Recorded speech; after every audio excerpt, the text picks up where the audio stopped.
why her tentacles looks more like a tail. Hey everyone, welcome back for another guide. This time we're talking about Yidhari, the second limited rupture agent in the game. As usual, you'll learn everything that you need to know about her so you can get out of this guide ready to play her or even test her on the threshold simulation. But before we begin, a quick disclaimer that this video information comes from the creator server, meaning that everything here is not final and could change on the official release. Yidhari is an ice rupture DPS that punishes aggressive enemies. That's because she has a parry mechanic that rewards you with faster charges and access to her EX special that hits really hard. Just like Monato, she also uses her own HP to increase her damage potential.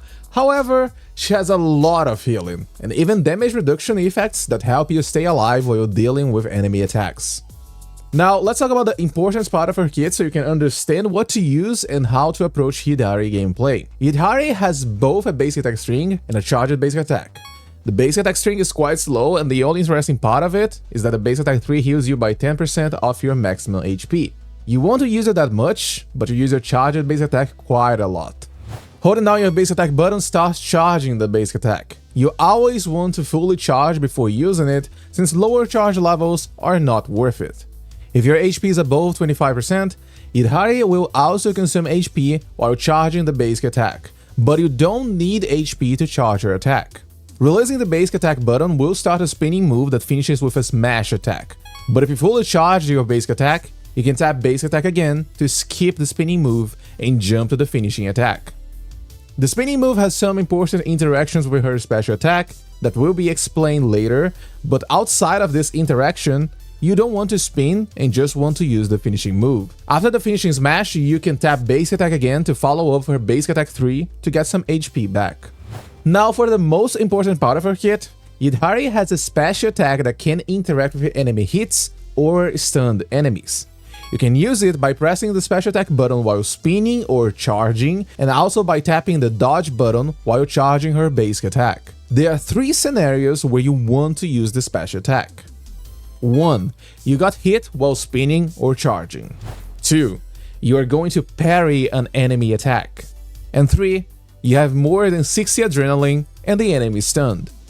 Doing so will trigger a special hit which has different names depending on the condition met. Surging Cold is the name if you use it to retaliate an enemy attack, so either condition number 1 or number 2. And Crushing Pursuit is the name used when you hit a stunned enemy, but at the end, they have almost the same purpose. They fully charge your basic attack, and pressing basic attack will follow up with the finishing smash. However, if you have enough adrenaline, you use Glacial Crush, an EX special that deals a lot of damage, and trust me when I say a lot of damage. If you don't do this before using your EX special, you use Frost Coil, another EX special that deals around half of the damage of Glacial Crush. So basically, you never want to spend your adrenaline using the weaker EX special. Both EX special recovers 1/3 of your missing HP, and Glacial Crush also refunds some adrenaline if you trigger it using Surging Cold.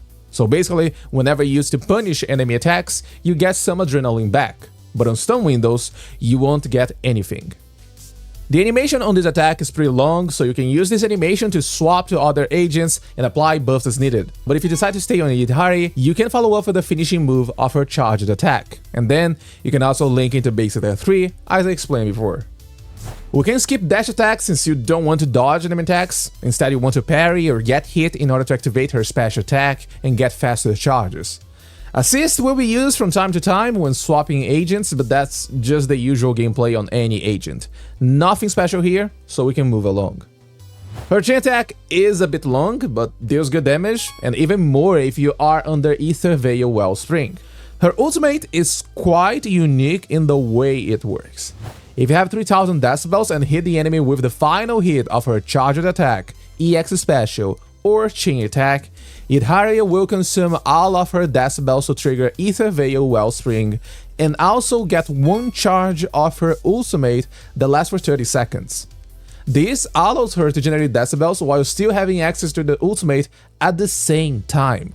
If properly handled, this could give you 2 ultimates on the same stun window, but this is really hard to achieve as Yidhari herself has lower decibel generation thanks to her core skill.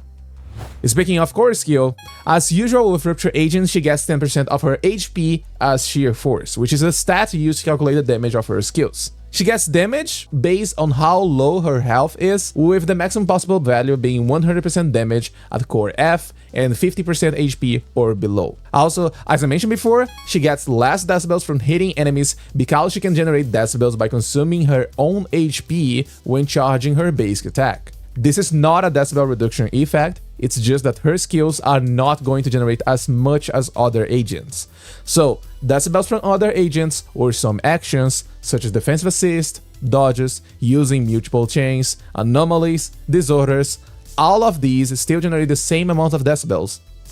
Finally, her additional ability requires a stun or support agent and pretty much extends the effect of her core skill, as it also gives crit damage when below 50% of her maximum HP and 25% damage reduction, which makes Yidhari really tanky. While on Ether Veil, she also gets access to a new attack after using the finishing move of a level 3 charged attack or her EX special Glacial Crush. These tentacles can trigger every 12 seconds and they are considered EX special, meaning that they can help you stack and maintain Yunko Tails 4-piece without a problem.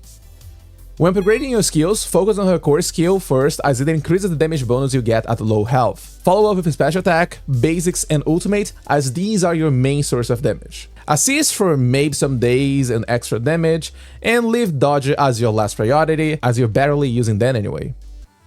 Now let's talk about builds, and the best and only 4-piece disc set for Yidhari is Yunko Tails 4-piece, as she can easily keep the set at 100% uptime thanks to her additional ability and consistent use of her EX specials. The value of this set for any Rupture Agent is massive, as sheer damage is a separate multiplier from damage multiplier. For the 2-piece set, you can use either Woodpecker Electro or Branching Blade Song. Polar Metal is also an option, although the damage is not that useful as Yidhari already gets a lot of damage on her kit. Pick the one with the best stats and you're ready to go. For disc stats, disc 4 is either crit rate or crit damage depending on your sub rolls. Always aim to get close to 100%, but keep in mind combat buffs such as Yunko Tail 4-piece or signature engines, as you don't want to go above 100% crit rate. Disc 5 is either ice damage or HP. Damage being the best option, but if you have a really good HP disc, you can use it while you're searching for a better ice damage disc. Disc 6 is always HP, as there is no other option for this slot, and HP is the best to increase your DPS. And for substats, look for crit rate and crit damage on your discs, as these substats provide the best damage increase for Rupture Agents. HP percentage, attack percentage, flat HP, and flat attack in that order give you the best sheer force per roll, but they are not as good as crit rate and crit damage. For weapons, as usual, the signature will be the best option for Yidhari. Offering a total of 18% ice sheer damage and 20% crit rate, Yidhari can easily keep this engine with 100% uptime and benefit from all the stats it gives. If you're not planning to get this weapon, Monato Signature at phase 5 or Yishuon Signature are your best options, but any other crit weapon works here as well. Now let's talk a little bit about Mindscapes. Mindscape 1 add a lot of damage for Yidhari, as it reduces the required adrenaline to use her EX special, and on top of this, you can also use your EX special 2 times in a row. If that was not enough, Mindscape 1 also allows her basic attacks and EX special to ignore 20% of the enemy ice resistance. The value and DPS increase of this Mindscape is so massive that all other Mindscapes look tame in comparison. Mindscape 2 gives extra adrenaline regeneration and 40% crit damage to Yidhari, meaning more EX special and more damage to her. Mindscape 4 gives increased decibel generation on her core skill, and it also increases the HP increase she gets while on Ether Veil Wellspring, meaning more sheer force for her. And finally, Mindscape 6 gives Yidhari 25% sheer damage. This one is really good. There's also a revive effect here, but I'll be honest, I've never had any issue with her, since the HP drain stops at 25% maximum HP, and she also gets 25% damage reduction on her additional ability, and a lot of healing on all of her other abilities. So I genuinely don't know how to feel about these Mindscapes, as usually Mindscape 6 is supposed to be quite strong. Overall, if you plan to invest on Yidhari, getting her Mindscape 1 and the signature is the best stop point for you, as all other Mindscapes are genuinely quite underwhelming when compared to this one. Now, let's talk about team compositions, and surprisingly, Jifufu is not the best option for Yidhari, although there's some credit to be given here.